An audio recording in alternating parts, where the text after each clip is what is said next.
Welcome to another episode of Healing Through Love.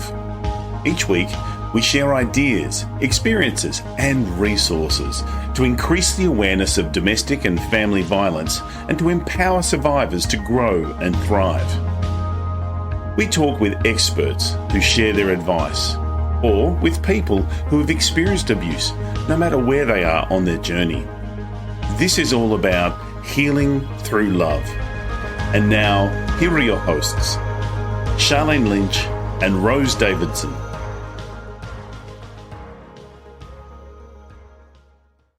Hello, welcome to the Healing Through Love podcast. I'm Rose Davidson, and together we're shining a light on hope, resilience, and transformation in the journey to end domestic violence. Each week we bring you inspiring interviews with changemakers who are survivors, advocates, and experts who are making a difference in the lives of those affected by domestic and family violence. Whether you're on your healing journey or supporting someone who is, this is your space for powerful stories, practical tools, and heartfelt inspiration. Let's heal through love.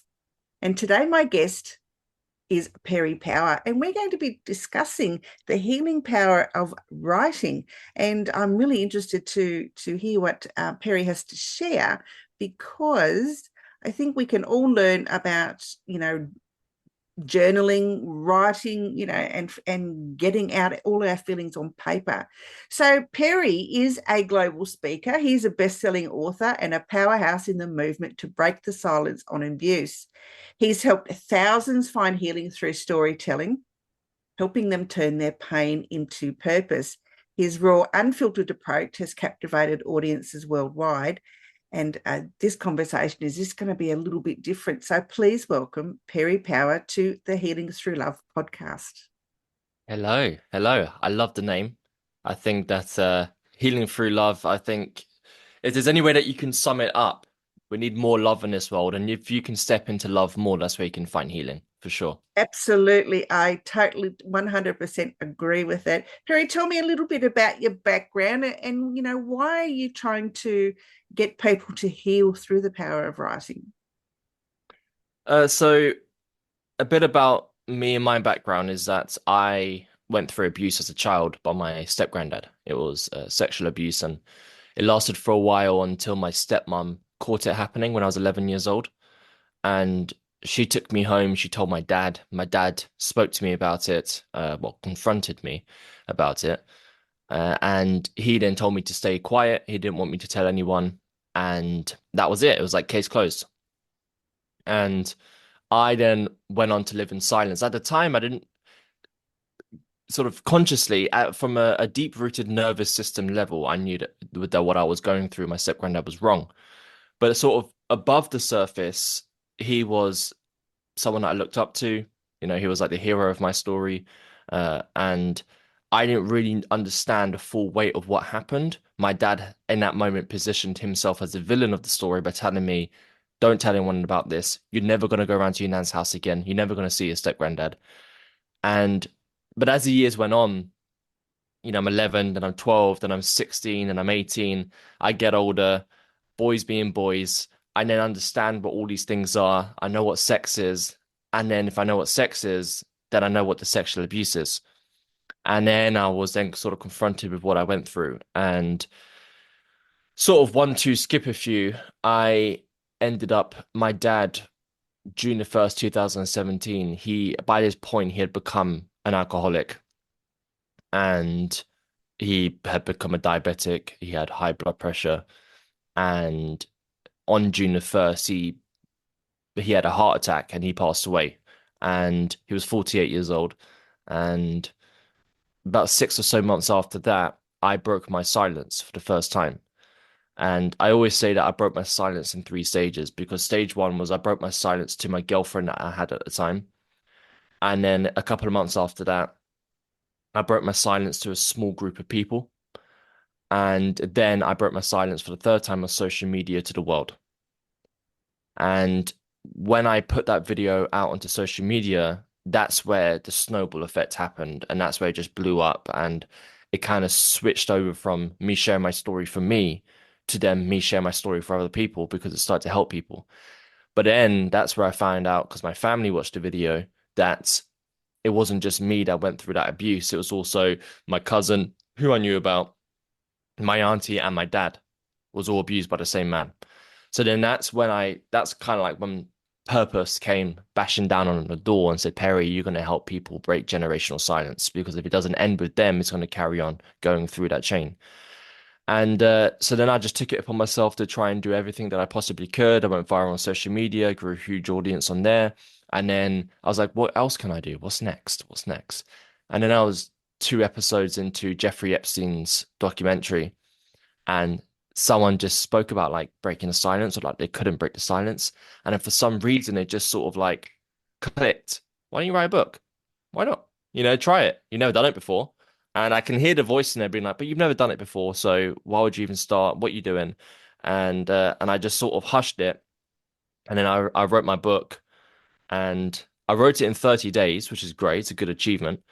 But I sat on it for a year and I didn't publish it because of the fears, because of the perfectionism. Oh, it's not going to be perfect.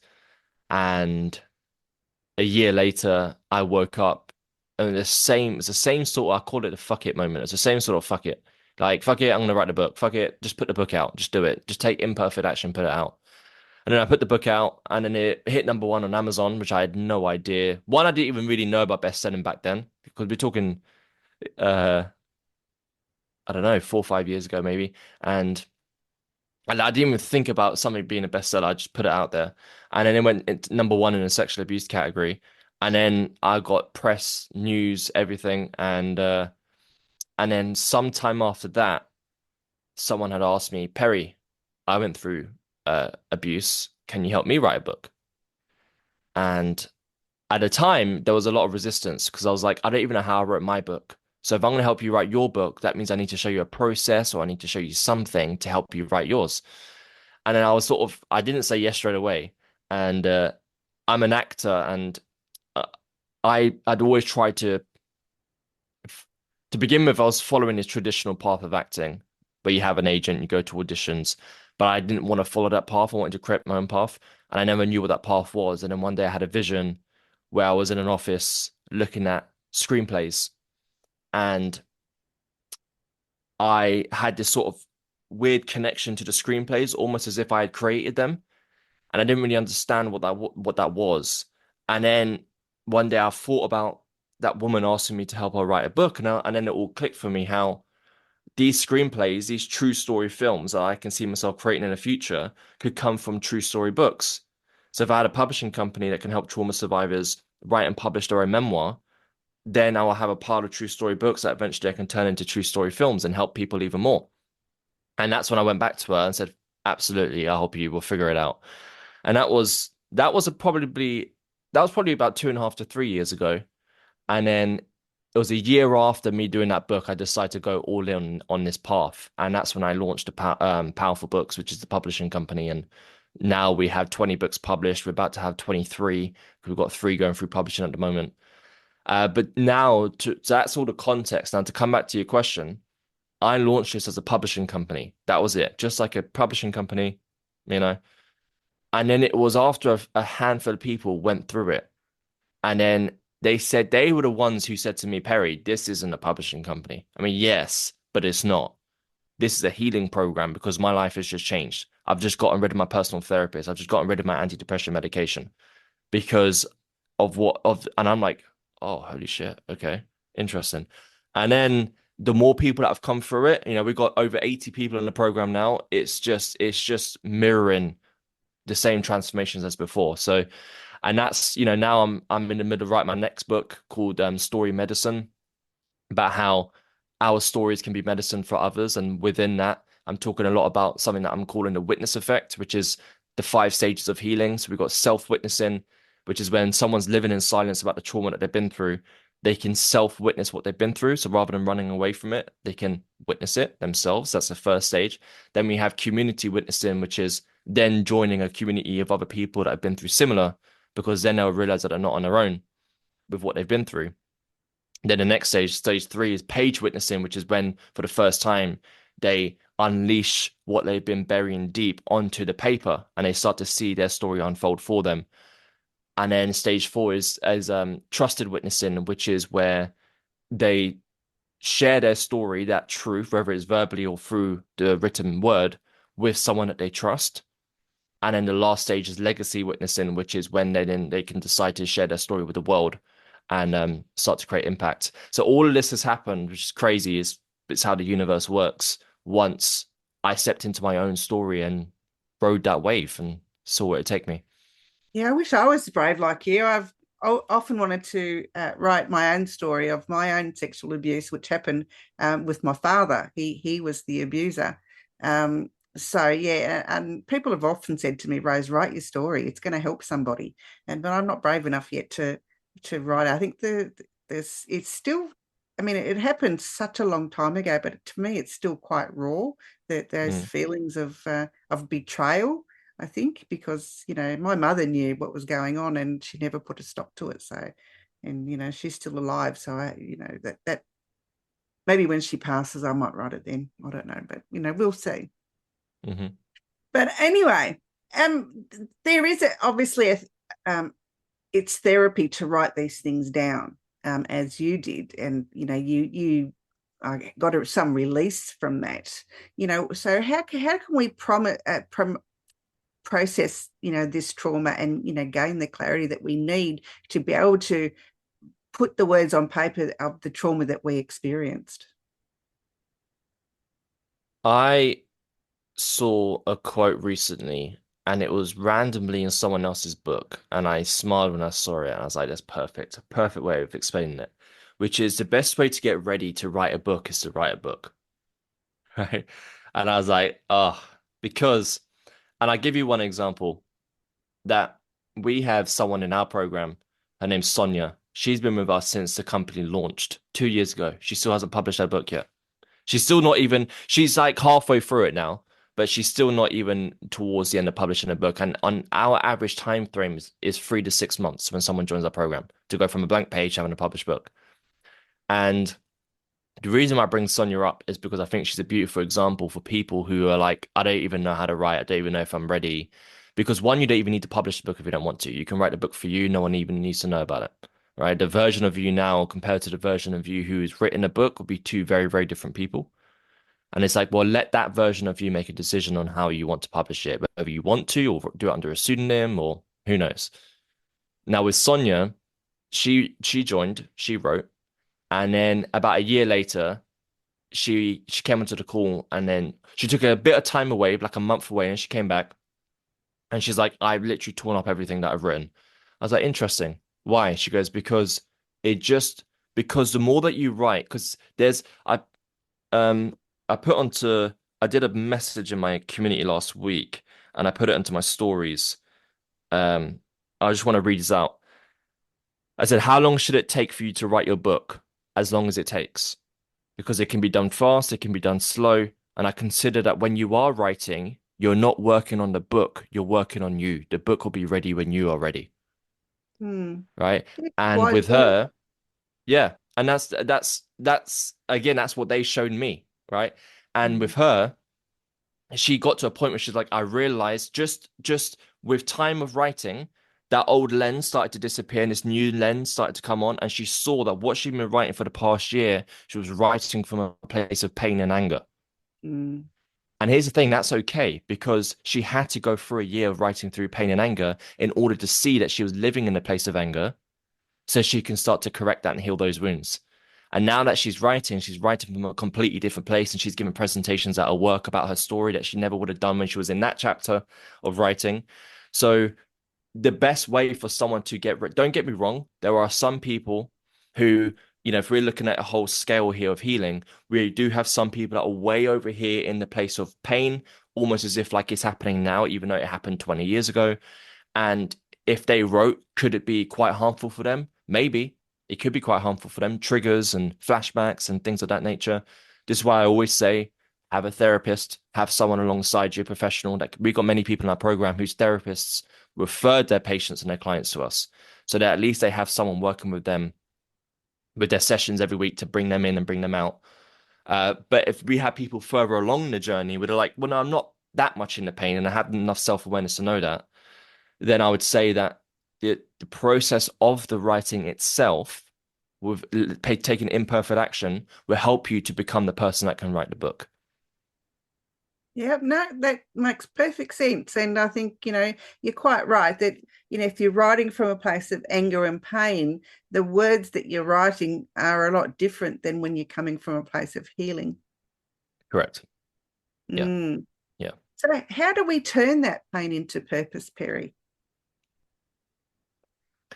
I think it's other than going through like the witness effect that I said there, because the purpose at the end point is that legacy witnessing, which is then when you're able to see, because what happens throughout that is almost there's a transition of almost like a disconnect where you're not writing as if you're in the story. You're writing as in you are a viewer of the story. You're seeing yourself as a character in the story. So there's a slight disconnect. And I believe that's a healthy disconnect. When I share my story, I don't share it as if I am that boy that was abused almost. I share it as if, well, that was me, but that's almost a character in a film that I produced and launched many years ago type of thing. It's a disconnect. And I feel like you'll notice when you're able to have that disconnect because you're able to actually speak of your story about, you'll share your story, crying, breaking down, or whatever your nervous system wants to do, and then you'll start to share your story from a place of, okay, that's interesting, and you'll start to feel the disconnect. And I feel like that simply happens, the pain to purpose, one, when you start to confront your truth and you go through that witness effect, but then also when you find out what is the message of your story. For me, that's the biggest thing. As soon as you know what the message of your story is, for me, it's breaking generational silence. Um, for someone else, it's raising awareness on narcissistic abuse from partners. Whatever it is, you will have a message. And it's usually the message that the past version of you wanted to hear. Mm. So as soon as you know what the message is of your story, all of a sudden you start to find a purpose. And then if you can make the purpose greater than the fears, then you will do it anyway, despite the fears. Mm. Yeah, it makes sense, but I think a lot of us, survivors of whether it's sexual abuse or domestic and family violence, find it maybe a little bit challenging to write down those things that have happened to us, because you're right about the flashbacks and the bad memories, and you start having nightmares about these things, and am I writing down the right things, and am I going to hurt somebody, is someone going to sue me? There are all of those things to take into consideration. So how do we get past that? You get past that by focusing on putting one step forward rather than, and because this is it, before someone's even putting pen to paper, they're already thinking about, am I going to get sued? Are they going to come out of prison? What is my mum going to think? I love her, but to be truthful, she could have protected me and she didn't. But am I going to break her heart when I put this book out? All of that, which is the open-ended questions of fears and anxieties, are all surrounding on post-publication of the book. Whereas, like, well, how about we make the end goal to have a final draft, not publishing? Because I've seen this so many times, and it happens every single time that these people prior to joining had these fears and it stopped them for 20, 30 years. They wanted to write a book, but all of the fears are still there. And then the mum passes away. That was the original fear, but then that fear gets swapped with something else. Well, what's my best friend Sally going to think now?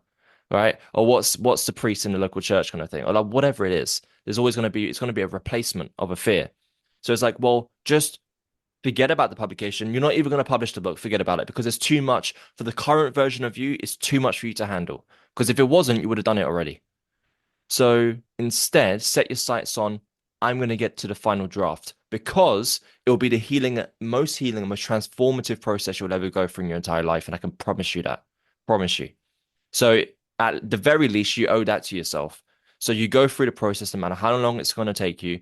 Once you've gotten to the end, cross that bridge when you get to it. Because when you're at that stage, you can then sit down with lawyers, and I can guarantee you that the version of you then sitting down with a lawyer will probably approach that situation differently compared to the version of you now sitting down with a lawyer, right? So there's a lot of things that you will do differently when you get to that bridge to Yeah, cross no, it. Yeah, yeah, I understand all that. That makes perfect sense, I guess. But and so, once we get over those fears, what are some practical steps to actually start the writing process?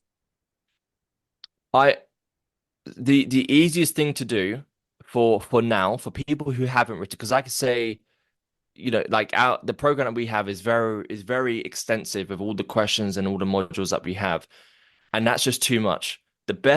The information that will best serve the people right now listening who haven't written yet is to just word vomit on your laptop or on a piece of paper. Just word vomit. Word vomit your story. Doesn't matter where you start, doesn't matter where you end. Word vomit in one sitting, not in multiple sittings, one sitting, word vomit everything down until you feel like you've come to a natural end. And then maybe the next day or the following week or the following month, depending emotionally on how that's affected you, go back to that and expand on it. And just keep on expanding on it until you're like, because it will first the first stage will be this sort of release. And then once you've done the release, then it's about, okay, looking at what you just released, how can we then morph that into a story that can be an actual book? So it's the first stage, just word vomit your story and just, take all the barriers away and just write. Yeah, I think it's a bit like journaling. I suppose if you keep a journal, you could take all the stuff that you've put in your journal and put that into a book instead. Mhm. Usually people that journal write their deepest, darkest secrets in there. Absolutely. Yeah, Mhm. absolutely. And we have some people that do that. Also what you'll find is when that lens starts to change, when you start to transition from pain into the purpose, you start to see that a lot of the journal entries that one did came from a place of pain. And some of them might not want to include because of the energy that it carries. But then also, sometimes you do want to include it to show the reader that this was what it was like back then. This was the thoughts that you did have, so definitely serve a purpose. Mm, absolutely. So, Perry, tell me a little bit about your program, a bit more about it. Where can people find it? So, uh, the Powerful Books program is a community that we have. We have weekly group calls. You get an accountability partner, and you basically get like a full-on course with different trainings, different modules, step-by-step process to help you. We've got mindset things to begin with, overcoming family opinions, overcoming the self-critic, and then the next step is then going into writing your story. So how can we clarify your story? How can we figure out what the message of your story is? How can we create a book structure? And then you go into the drafting process where you actually start to. So as you notice, there's a lot of work that you do before you start writing the book. Because if you can create a plan before you start writing and then you start writing the book, you know exactly where you're going. And then when you get to the end and you basically have written a draft of your book, then you can make a decision. Some people do, some people don't. Whatever you want to just keep that because you did this for a healing journey, or you want to take the next step and turn that draft into a published book. And then there's an option to do that inside of Powerful Books because there's two ways to work with us basically, just our writing community, healing community, or the publishing program, which is like an upgrade. So we have that as an option. And then the best way to sort of check out more of what we do, two ways, is one, following me on Instagram. So it's I am Perry Power, and you can see all of our stuff on there. Or is going onto our website. And that's definitely a place worth visiting for everyone, which is bepowerfulmedia.com. So bepowerfulmedia.com.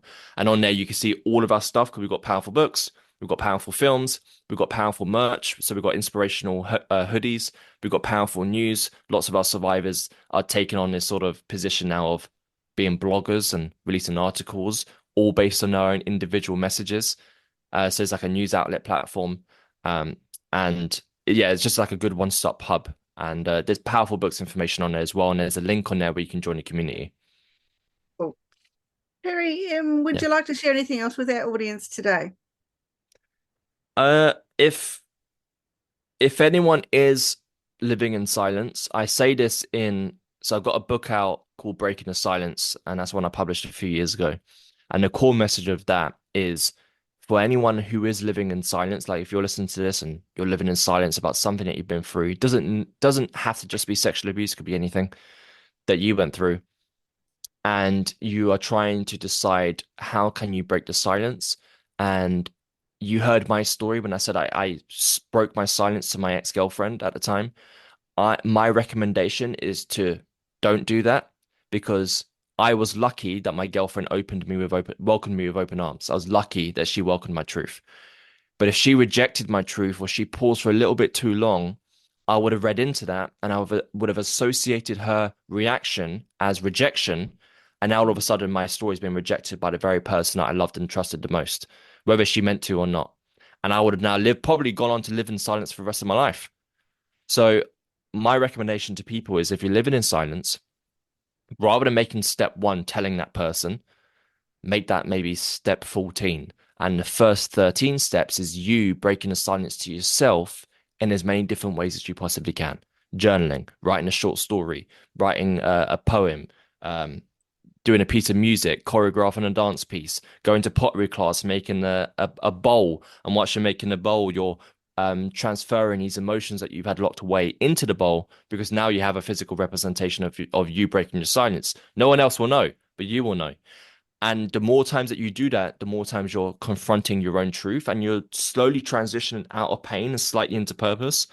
And then the version of you telling that partner of yours on step 1 compared to step 14 will be very, very different people. So that is my recommendation. If you're living in silence, break the silence to yourself first in as many different ways as you can, and then to someone else.